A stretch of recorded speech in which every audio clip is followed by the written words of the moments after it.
दिल के दर्दिया भूलल ना जाला। जे एक बार दिल तोड़ देवे ओकर बात कबो सुनल ना जाला।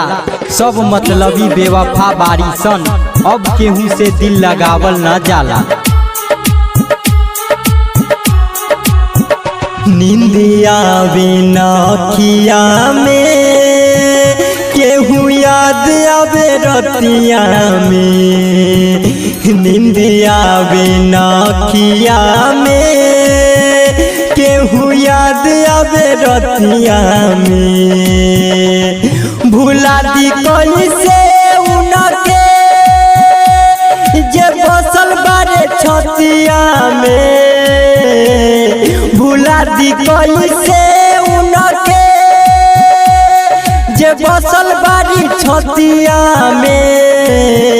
निंदिया बिना अखिया में केहू याद आवे रतिया में।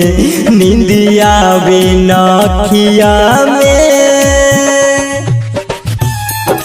अखिया के गहराई हम समझ ना सकीला, होठवा से कुछ कह ना सकीला। कैसे बताई अपन दिल के हलिया, एगो तू ही बारू जेकरा बिन हम जी ना सकीला। ऐ खुदा तू बता क्या हुई थी खता, प्यार दिल से हुआ हो गई बेवफा।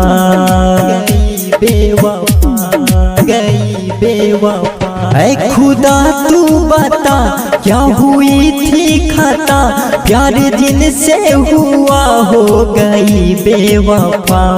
जमाना बदल दिहले उना बारी किस्मतिया में।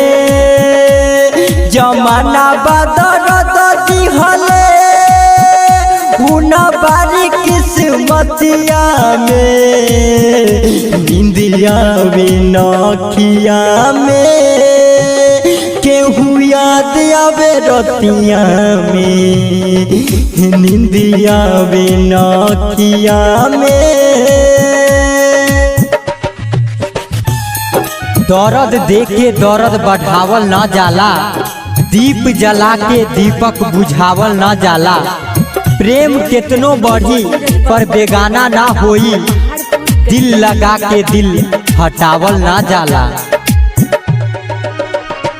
लालू पागल रहे रात भर जागल, चोट दीपक निशादी के दिल पे लागल।